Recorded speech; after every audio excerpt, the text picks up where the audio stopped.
Hi there. Got a question? Need some power? Want to work through something in life?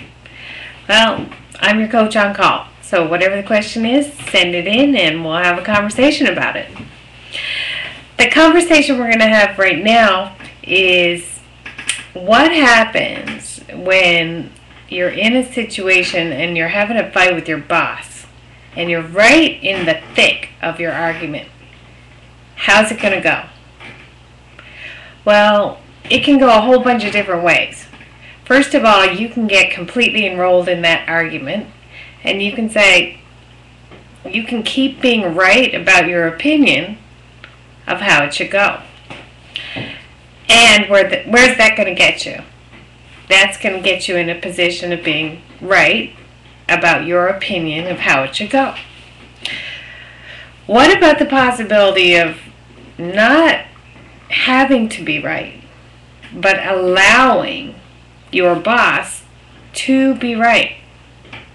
Because as long as you're right, then they're wrong.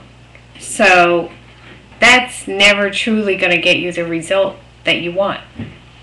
Because this is not about being right. It's about getting the result that you want. Obviously, you're having a conversation about something, you're passionate about something, you have an opinion about something.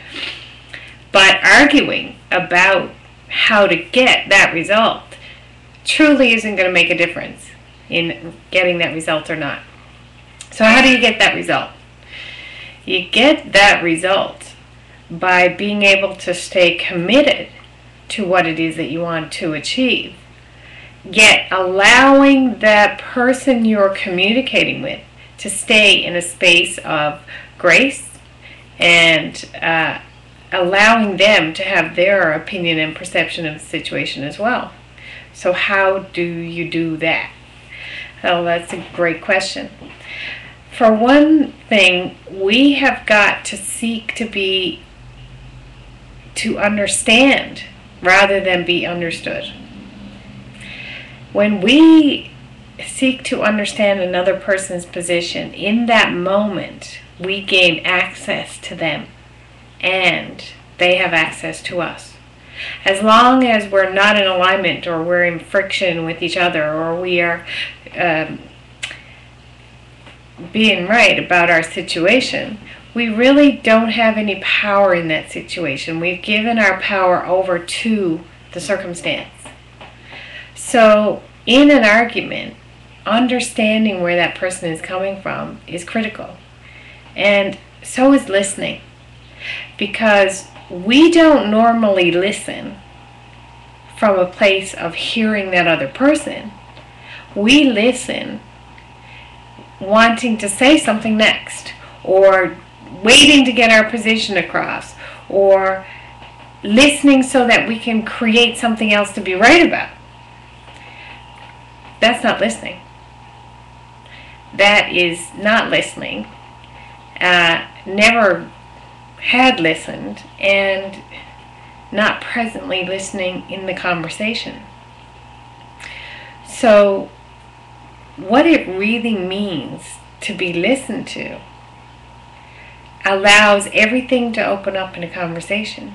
You know yourself that the minute that someone truly listens to you, when they get what you're saying, you are totally and completely connected in that moment. But unless that person steps into your world and is truly listening, there's always like a wall between you and them. Whether that's, an energetic wall or just, a communication breakdown or barrier, whatever you want to call it. There's distance there. And there's no connection. And somehow we know that, but we don't always know how to verbalize that. So our capacity to listen and give up being right are essential in any conversation. The other thing is being present. Because if we're thinking about where we have to be in 10 minutes from now, or how bad it was in the past when we were, arguing, or how many times we've argued about this before, then we are not present to the conversation in that moment. we are somewhere else.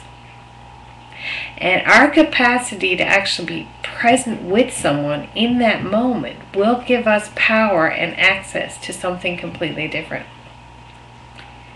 So with some power and access and presence and a willingness to not be right, but still staying committed to what it is that we want to accomplish, something else can become available in that moment, in that conversation. So with those things in play, expecting a specific result may also get us into trouble. Like an expectation is usually going to cause us some problems. So how do we get to where we need to go without having expectations? Well, that's where the dilemma comes in. We can set our goals, and we can set our objectives, and we can create what we want to create, and we can take all the actions that are in alignment with that. But where we lose power in life is when things don't go exactly as we expected them to go. So, but life is like that. Life doesn't go exactly as we expected it to go. In fact, it rarely ever looks exactly like we had predicted to begin with. Now we can set, business goals and plans and objectives, and we can check those off, but we never have the exact total formula for what it's going to look like when we get there. So our plans and goals and objectives need some room. We need to loosen up our perception of how it's got to be, so that we can trust the abundance of the universe that we have to be able to co-create with us, and to be able to allow for what is to be. And when we allow for the results that are, we don't have resentment.